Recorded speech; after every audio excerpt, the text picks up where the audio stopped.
Om Ajnanatimirandasya Jnananjana Shalakaya Chakshurunmilitam Dhena Tasmai Shri Gurave Namah. Om Namo Bhagavate Vasudevaya. Narayanam Namaskritya Naram Chaiva Narottamam Devim Sarasatim Vyasam Tato Jayamudiraye. We're reading from the Srimad Bhagavatam, Canto 8, Chapter 5, The Demigod's Appeal to the Lord, text number 26. Shri Brahmuvacha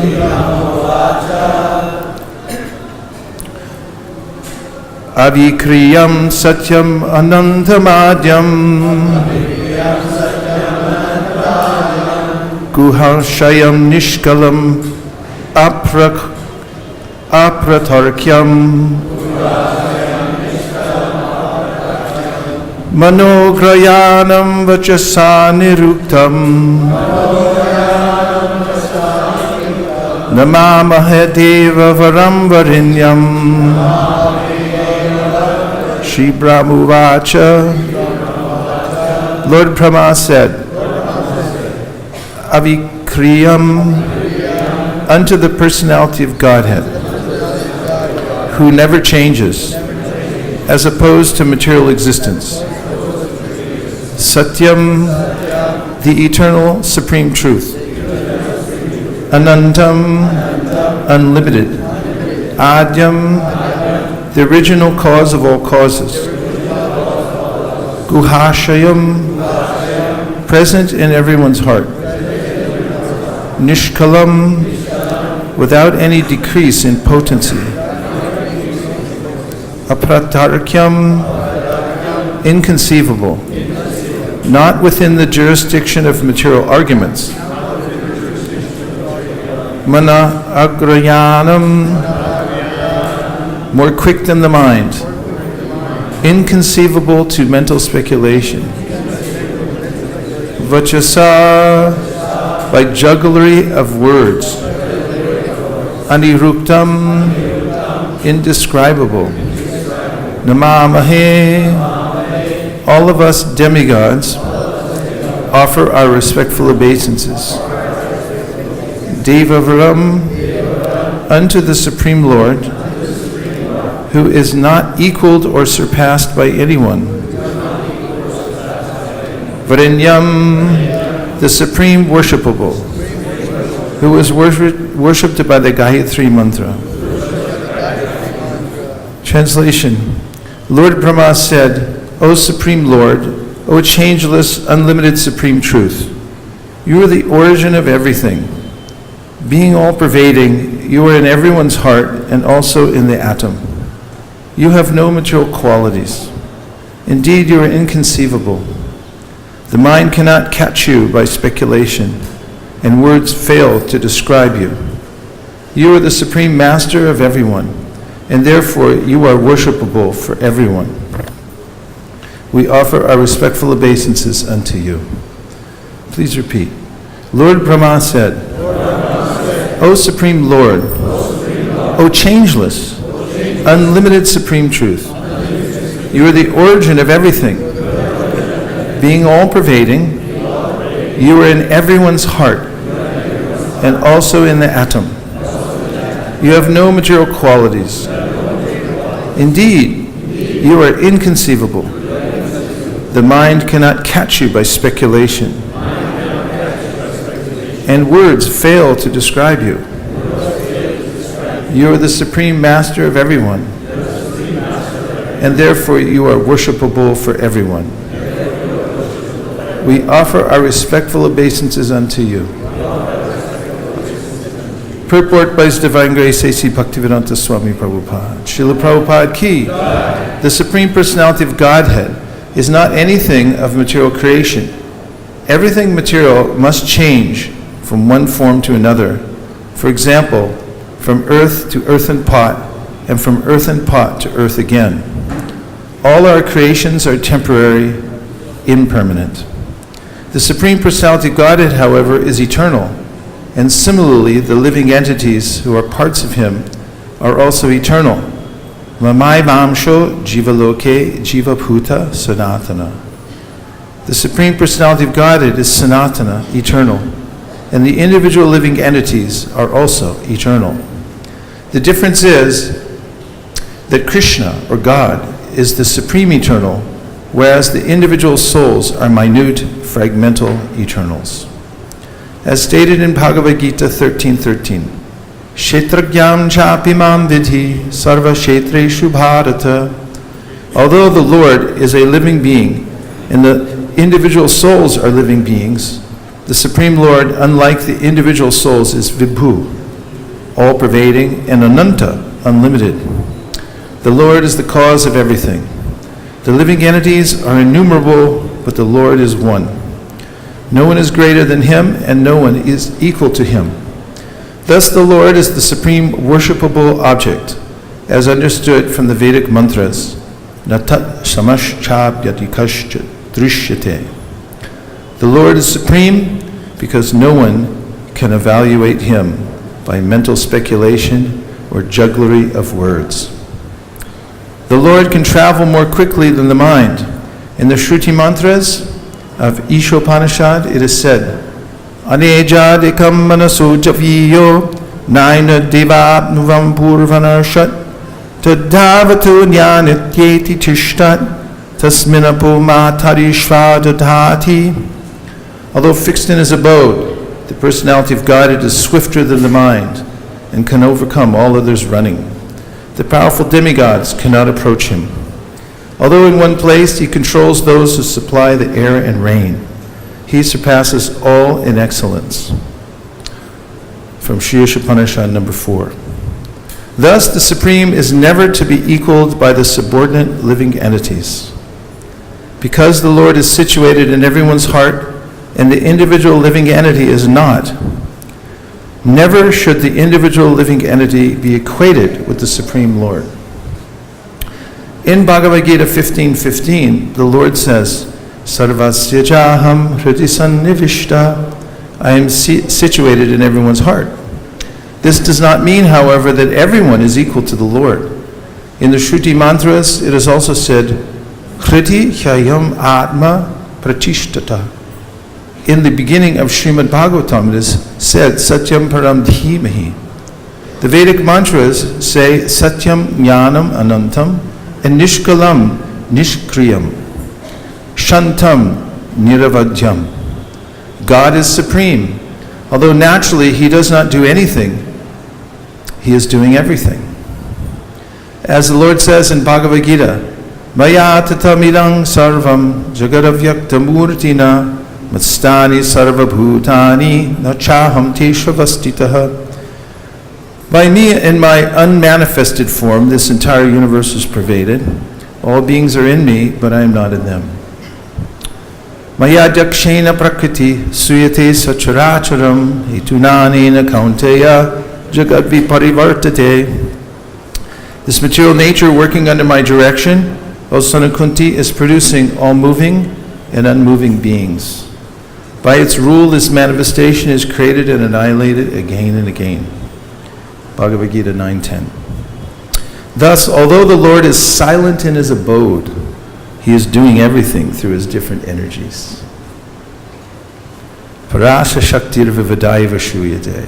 That's very poetical. I'll read it again.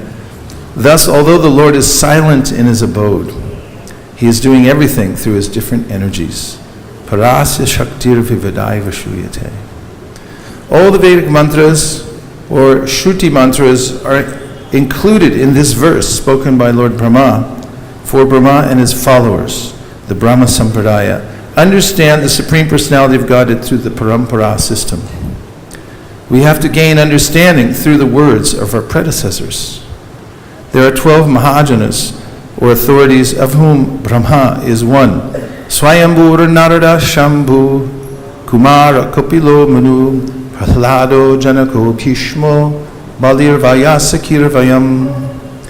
We belong to the disciplic succession of Brahma, and therefore we are known as the Brahma Sampradaya. As the demigods follow Lord Brahma to understand the Supreme Personality of Godhead, we also have to follow the authorities of the Parampara system to understand the Lord. Shri Brahmovacha avikriyam satyam anantamadyam guhashayam nishkalam apratarkyam monokrayanam vachasa niruktam namamahe devavaram varinyam. Lord Brahma said, O Supreme Lord, O changeless, unlimited Supreme Truth, you are the origin of everything. Being all-pervading, you are in everyone's heart and are also in the atom. You have no material qualities. Indeed, you are inconceivable. The mind cannot catch you by speculation, and words fail to describe you. You are the Supreme Master of everyone, and therefore you are worshipable for everyone. We offer our respectful obeisances unto you.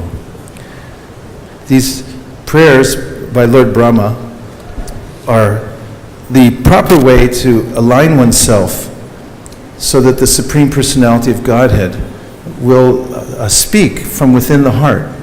As our esteemed speaker mentioned yesterday from the Bhagavad Gita, Tesham satata yuktanam bhajatam pritipurvakam tadami buddhiyogam tam yenamam upayanti te. That Krishna is ready and willing at all times from within the heart to reveal to us the absolute truth and the process of serving him, loving him. Gajendra says something similar when he's offering his prayers. He says that the Lord doesn't wait for you to offer prayers in order to try to help you. He's always trying. But he says when we make ourselves ready, when we increase our capacity to accept his instruction and mercy, then we can feel his presence very profoundly. This is a different process from the scientific process through which one will probe at the subject, and probe, scientists do, various animals and rock structures, various pieces of information from history are gone through, hashed over, looked at, trying to find clues through the process of empiric investigation. But at no point is the full truth ever revealed. Only fragmentary information comes when I try on my own behalf to unlock the mysteries of life. And therefore, in the Bhagavad Gita, 13th chapter, Krishna mentions the various tenets of actual knowledge. Amanidvam adamvitvam ahimsa shantirarjavam acharyopasanam sakshat sayaram atma vinigraha. He mentions here 20 items that are the process of knowledge, and they begin with humility and pridelessness, that one must be submissive. And here Brahma is submitting himself through prayer. He's also admitting that Krishna is unlimited, not exactly admitting, but he's glorifying the Lord's supreme position. Of course, we all do this intuitively. For instance, if I go for a job interview, I will study the company that I'm going to interview with. I may prepare myself by looking in the mirror and making sure that I look submissive and ready to serve. And when I sit down for the interview, I'll be very careful to offer my services. They don't need me. They're sifting through many kinds of people to see who they will select. And in such cases, it's natural that we submit ourselves. This is a fundamental principle that the inferior submits him or herself to the superior in order to function properly. So Brahma is establishing the various ways in which Krishna is the supreme absolute truth, inconceivable. And he mentions in the very beginning of his prayer that the Lord is avikriyam. And in Prabhupada's word for word, he says, under the personality of Godhead who never changes as opposed to material existence. This is the nature of Krishna, that he's always the supreme truth, and he never has to improve himself to come to a superior position, and he's imperishable, whereas material nature is the opposite. It's always in flux, and my interaction with it is frustrating because of that. In the purport, Prabhupada also mentions that we're of the same quality as Krishna, except for that we are subordinate to him. Nityo nityanam chaitanas chaitananam eko bahunam yo vididhati kama. And that is that there's one supreme eternal, and he's taking care of all the individual eternals who are subordinate to him. This is something that one can observe for oneself by looking out in the world and noticing that everyone's being fed. For instance, there are millions of ants roaming around right now in this classroom. Probably you see a few, and they're doing okay because Krishna is feeding them. There are birds and all kinds of other animals. I won't name all of them because there's more than 8 million. Take the duration of the class. But each one of them is being fed by the Supreme Personality of Godhead. So these types of statements seem obvious to us, having been raised, all of us, in the Brahma Madhva Gaudiya Sampradaya. This information seems completely clear and natural. However, most people have a different worldview than we do.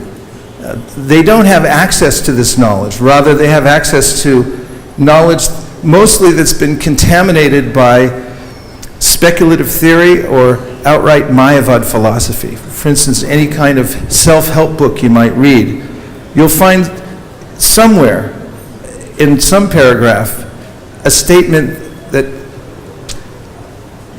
says that, well, this point should be obvious because we've evolved from lower species of life, and therefore we've inherited these qualities because of our penchant for, or our necessity for hunting and gathering. This is an example, but you'll find it in most kinds of literatures, correct? Somebody's shaking their head. And meanwhile, when you look at spiritual writings, you'll find that most of them present the idea that God is impersonal. Or at the very best, there's a sense of devotion to God, but there's no sense of his personality per se. He's never specifically described. And no one talks about his form. In fact, in many traditions, it is taboo to talk about a personal form of the Lord. And if anyone were to present a particular form or image of the Lord, that would be punishable, because there's an aversion to this idea that there's an actual form, or at least a sense that if there is a form, one can't describe it properly, and therefore it may be blasphemy to try to do so. So this is the state of the world, and there are billions of people in the world nowadays, and they are getting all kinds of fragmentary knowledge here, there, and everywhere, mixed in with Mayavad and speculative philosophy. So what are they going to do? With this kind of information, it's not possible to have a productive life. One may endeavor by using one's empiric knowledge to create cities, and not cities, but cities. And also, one may develop technologically and so forth, but one's still left with a void, a problem, which is that one doesn't know one's actual position as a servitor of the Lord. So, the parampara, this is mentioned in the last paragraph. After Prabhupada goes through and lists the various ways in which the Supreme Personality of Godhead is mentioned in the Shruti mantras and elsewhere as the Supreme Personality of Godhead, a very famous verse from the Sri Upanishad, Ane jadikam manaso javiyo, naina deva uvam purvanarshat, tadavato jnanateti tishta, tashminapo matarishva dadhati. Here he's described as a person. In fact, this is a shocking revelation to the people of the world. I know it shocked me because the first time I got a book, it was a Back to Godhead magazine. And I was flipping through in amazement at all the beautiful pictures that actually that showed the personality of Godhead himself and described the process of devotional service in great detail. And then I came to an advertisement for the Sri Upanishad and had a picture of Vishnu emerging from the causal ocean. And I could see he had a form, and then it stated it explicitly that the Vedic Shruti mantras say that God is a person. And I sat there dumbfounded for at least 5 minutes. I mean, I was literally shocked. No one had ever come that far to actually say God's a person. Even in Christianity, there's a sense that, well, he's incarnate in Christ, but he's the Son. So where's God? And then whenever you find Christian tracts, and I've seen this many times, I've been handed quite a few tracts, on Sankirtan, and the most demonstrative of the principle I'm mentioning now is a tract where God's sitting on a throne, but there's no form. It's just light coming out. Of course, Sri Upanishad says, Hiranmayena patrena satyasya pihita mukham tatvam pushana pavrenu satya dharmaya drishte. That the devotees are saying, okay, enough with the effulgence, we want to see you. We want to worship you and appreciate your charm and so forth. But this only comes through the parampara. It's only possible through the parampara because of the mood of the acharyas and their qualification. You see Brahma, who's able to study the Vedas. Nobody else can do that, especially in this age.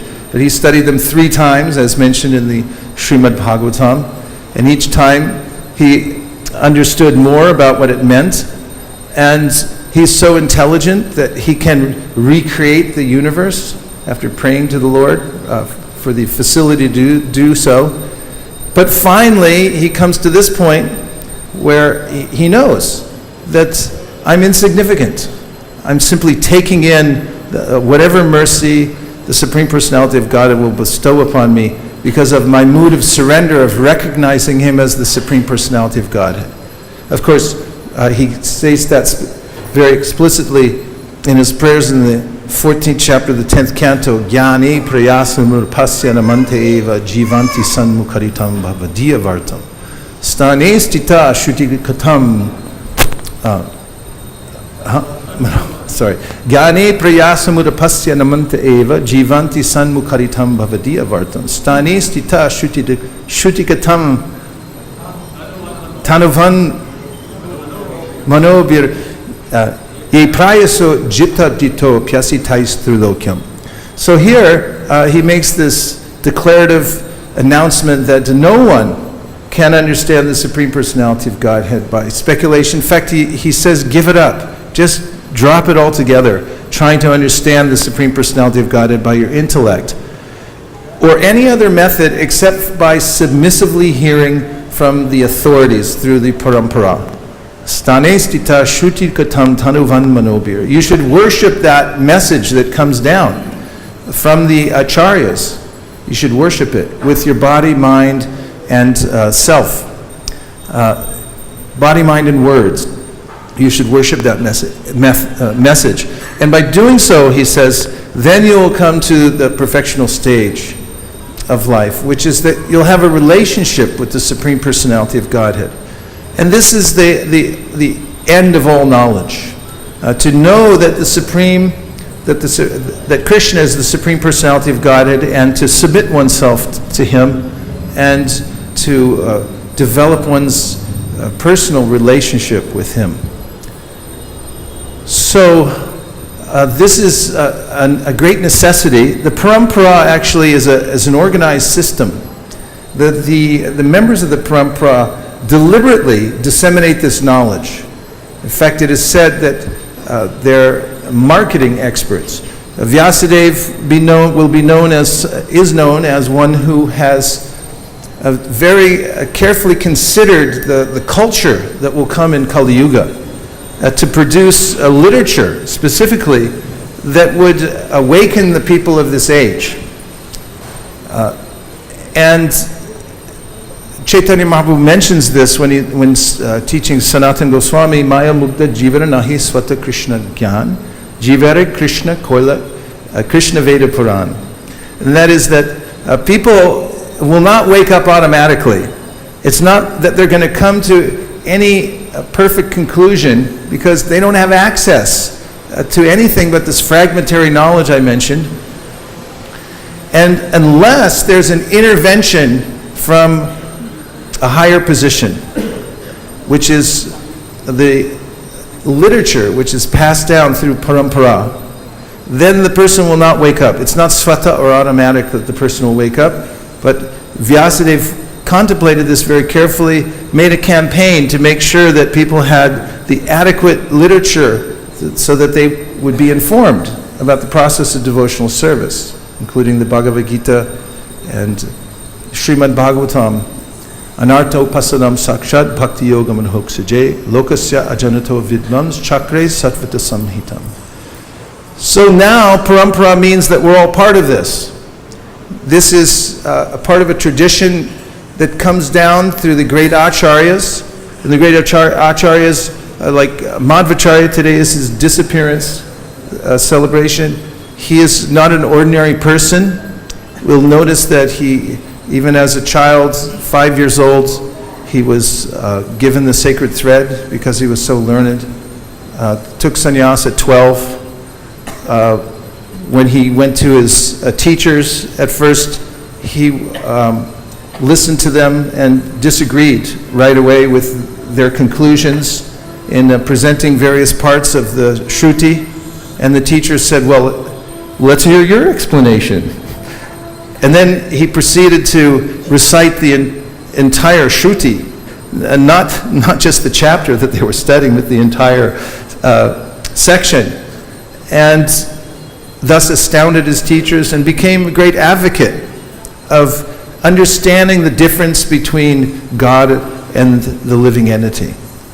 And went on an all-out war against the Mayavadis, who had contaminated the world with their philosophy. Very deliberately, again, they had done that. And so Madhvacharya is an example of one of the great souls who comes into the world, who is an instrument for the Supreme Personality of Godhead, and then makes this knowledge available systematically so that everyone can take advantage of it. And then Srila Prabhupada in this purport mentions that there are these Mahajanas. And it's interesting, sometimes the mentality in the material world is it's like, why does anybody have to be in charge? Why can't we all just be equal?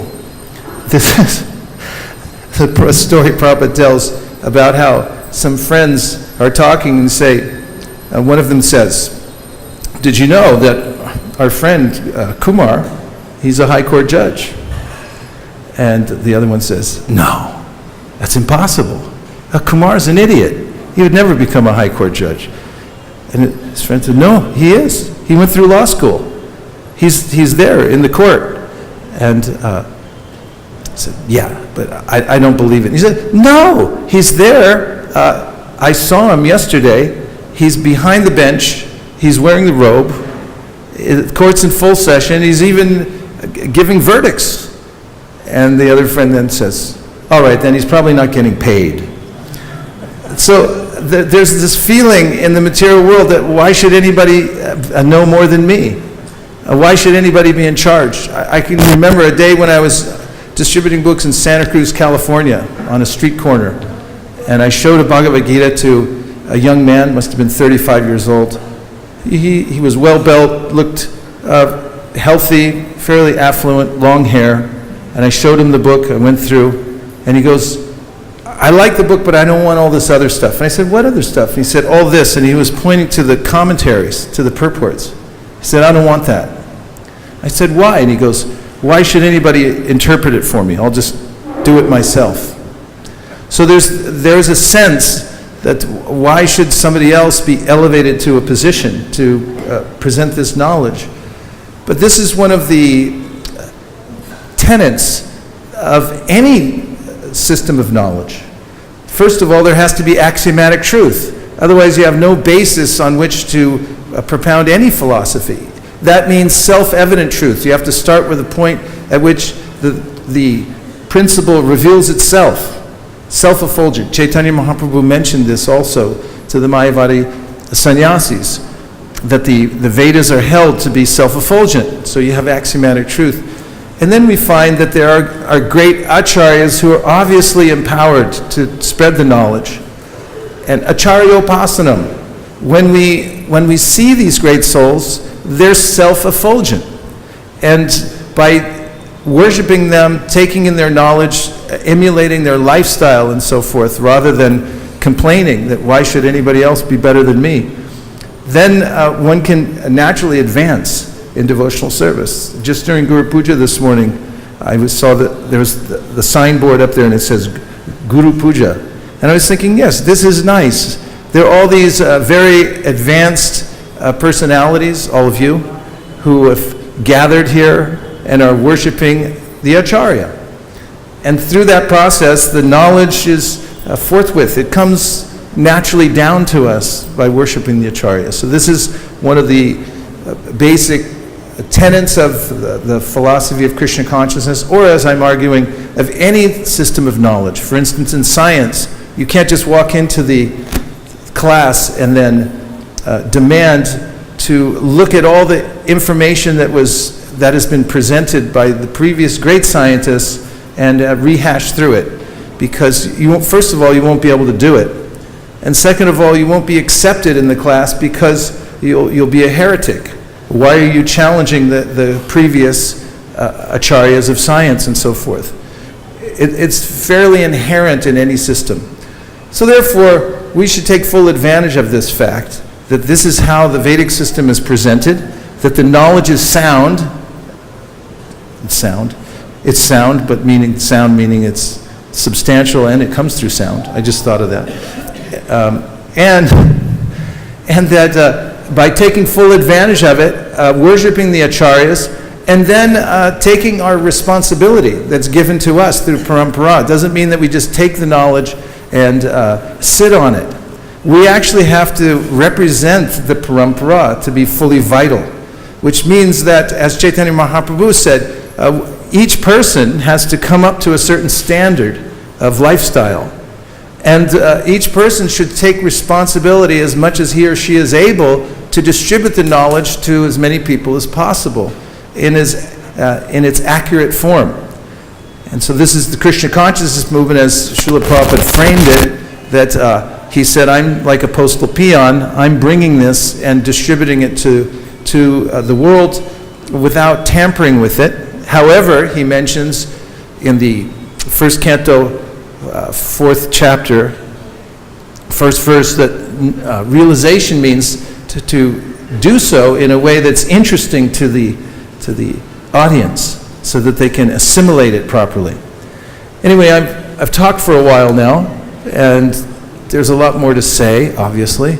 But now, if we could take some reflections, we have a few more minutes left. Reflections from you. Anything you heard so far from the purport, verse, or the monologue that's stuck in your mind, you can reflect back. And that will help to move the conversation forward. Thank you. Hare Krishna. Hare Krishna. I really liked how you said that we have to come to the standard of realization and distribute the knowledge to everybody. So that means every day we have to advance more and more. Every day we have to surrender more to Krishna and bring up our standards in order to preach. I like that. Yes, thank you for that point. And it's also, the act of distributing the knowledge is challenging and therefore purifying. I say that because, as Srila Bhaktisiddhanta Saraswati Thakur once said, when you take this out and distribute it to the world, you can go to many different places where people don't know about this knowledge. It's practically unlimited. The world's wide open still. And you'll find that some people agree and some people don't agree. Some people vehemently disagree. In fact, they won't even let you come in the country if you're going to teach it. And if you do, you'll be subjected to punishment, maybe even death, by presenting this. Of course, in other places like India and America, Australia, we have a little more freedom to move about. But still, even in those circumstances, you'll find that people may oppose you in various ways. Not very often, but from time to time, you'll find this. And Srila Bhaktisiddhanta Saraswati Thakur said, you get chid rakta, blood, spiritual blood, for your chid sharira, your spiritual body, by taking this upon yourself to represent the parampara and taking it out to give it to others. There was another point. Prabhu.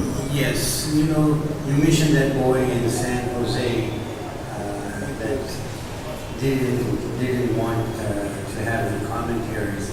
So, did you have a response to his negative feelings towards that? I did explain to him that it would, I don't remember the specifics of what I said to him, but it was futile because he already had a closed mind. He made up his mind. Yeah. It's just like today's purport. It's such an outstanding purport, Prabhupada. Leaves no corner for any confusion. Yeah, the confusion corner.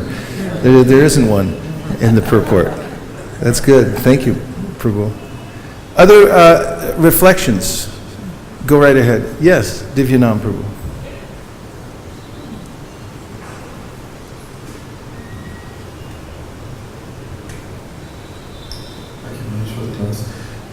I really like to point about how this knowledge is being disseminated through the realization of our acharyas, and especially not just our own acharya, which is coming from Brahma, but even acharya like you mentioned, Madhavacharya, that how at a very young age he helped save the world from people have the conceptions that the Lord does not have a form. So I feel that the contribution of our Acharya is very unique because we get an opportunity to really know the Lord, who has a personal form, personal abode, so many qualities, his friends, and that I feel is a rare gift which Srila Prabhupada has very explicitly explained in his books. And that gives a great joy when we are explaining this science to the world outside, because people are mesmerized when they hear about the Lord, and especially Krishna book and Srimad Bhagavatam.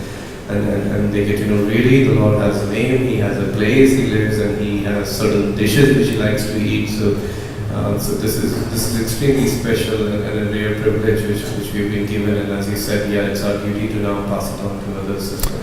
Thank you. Yes, excellent points. And people do feel the weight of the tradition because we are blessed. We've been given a gift. In fact, sampradaya means to bequeath. It means to pass down the greatest gift. And that's been the tradition that for instance, with Shukadeva Goswami, he went forth into the world, as mentioned in the first canto of the Srimad Bhagavatam, second chapter, that out of no other reason, he was only moving out of a sense of mercy, of distributing to others, giving it to others. And all the acharyas are in that category. They have nothing to gain from presenting the knowledge except for pleasing the Lord. And there's no sense of material connection at all. So people do notice this when they come in contact with Krishna consciousness. They notice that there's a tradition, because in most presentations of spirituality, there's no tradition. Someone has put together a hodgepodge of information according to their understanding of what spirituality is. And there's a great relief I find in people, for instance, in the corporate world. We've been meeting people regularly now in Silicon Valley, San Francisco area, who are in the corporates. And they're open to hearing classes on mindfulness, on spirituality and so forth, depending on which company it is. And the more they come to know about the tradition of Krishna consciousness and how it is enriched by the great teachers who have passed it down over many, many years, they feel protected, that this is something that actually I can take advantage of. In fact, I was thinking of one person in particular, a professional, that we were dealing with in some of our service, and he's a very open-minded, sincere person, very spiritually minded. But after we spent a few days together, that is he and a few other devotees, he's working on a professional project with us, he remarked that this is different from any other spirituality that I've ever seen anywhere or felt. And this is the weight of the acharyas coming through. A couple more reflections. Yes?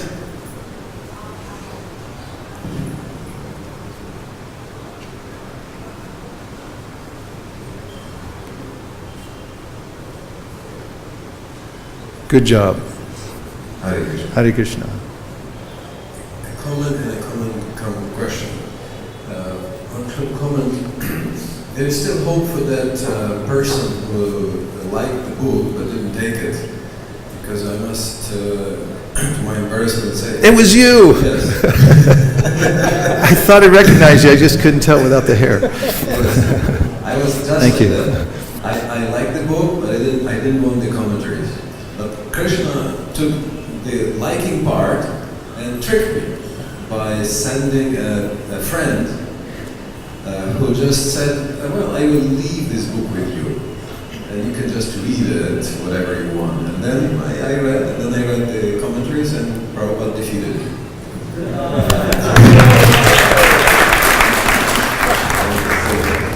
So there is hope. So if he says he likes, it will gradually attract more and more mercy. So just your being there and showing him the book, that's the seed, I think. Thank you, yeah. That's a short comment. Their books they're dangerous. I mean, and I like what you said too. I mean, he liked part of it. It's like Putana came to kill Krishna, and then Krishna said, well, she dressed like a mother. So Krishna's absolute like that. You come in contact, they hear the holy name. Even the Shastra says they criticize the devotees. Prabhupada used to say when we're out distributing the holy names and books, if people come by and they say, oh, that rascal Krishna man is here again. Said Krishna accepts the part where he said Krishna, but the other part is discounted. Yes? One more thing you mentioned about the purport. So I am struck by a sentence Prabhupada says, that all the Vedic mantras or Shruti mantras are included in this verse, spoken by Lord. Yeah, I noticed that also, and I really liked it. Yes? You can see Varenyam here from the Brahma Gayatri. You can see like three-fourths are denying the materiality. Avikriyam, Anantam, Nishkalam, Apratarkyam, Agrayanam, Aniruktam. But he's still Devavaram and Varenyam. So he's still a person, but transcendental person. Do you have any more to say about how it includes all the Shruti mantras? And it seems really impressive how it...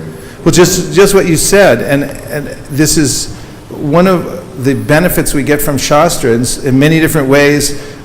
There's extended explanations, there are analogies and so forth, and then we get some places where it's all consolidated in one place. I mean, you can't miss it. If you're after the absolute truth, and you came to the right place, because the acharyas go out of their way to present things in such a way that everyone will get it. I mentioned Vyasadeva. He thought, well, Mahabharata, it's a page turner, but then Bhagavad Gita is put in there. And there are ways in which, the way I was thinking about this also is that Chaitanya Mahaprabhu mentions 64 items of devotional service, and then he comes to the point of saying, okay, there's 5 that are so potent, and then there's 1. I mean, there's all these ways in which the knowledge is presented, but then for convenience sake, okay, just take one thing. That'll work. This is the nature of Satyam, of absolute. It'll work no matter where you take it. And having it compiled this is the nature of the Bhagavatam. Every verse is revelatory and beautiful. I was just thinking also, because I wanted to say more about Madhvacharya and something specific. In the Bhagavatam, the famous verse that Sri Chaitanya Mahaprabhu's spiritual master, Srila Ishvarapuri, gave to Chaitanya Mahaprabhu just after Mahaprabhu had taken initiation. And the verse is, what is it? Evam vratasva priya nama kirtya jatana rago jita chuta ucher hasatyato roti gayati unmadavan nrititi lokabhaya. This verse about chanting the holy name, which Srila Puri brought and gave to Mahaprabhu from the Bhagavatam, he said, is the essence of all the teachings of Bhagavatam. And there it is said that when one makes a vow to chant the holy name of the Lord, then one's heart will eventually melt by chanting. And then one becomes unconcerned about the external world. May even chant and dance like a madman. Now the Madhvacharya point. In the commentary, you'll notice that there are many citations about this verse from various acharyas, and one of them is Madhvacharya. And there he says that some advanced devotees show external symptoms when they become ecstatic, and others don't. For instance, Prabhupada didn't show, crying and rolling on the ground and things like that, like the verse mentions very frequently. He tried to conceal it, seemingly. However, Madhvacharya says that all advanced devotees have at least two symptoms, and one of them is steadiness, that they always show up for their service, always perform their duty in devotional service no matter what else is happening. And the second is, he calls Mukhya Prasada, which means that the merciful vibrations always come from their mouth. Whenever they speak, it's palpable that what they're saying is for my benefit, and it uplifts everybody. So we have such specific teachings from those great acharyas like Madhvacharya and all the others. And all of this comes to bear in our own practice. Tat tat karma pravartanat, Rupa Goswami says, simply by following in their footsteps and taking up what the present version, as it's been handed to us, connects us with all these previous acharyas and fulfills the meaning of the Shruti mantras and what they're pointing to ultimately, so that we can attain perfection in life. And that is the end. Thank you very much. Go Premanande Haribo. Marman, Natari Marman, Natari Marman, Natari Marman, hey, Natari Marman, Natari Marman, Natari Marman, Natari Marman.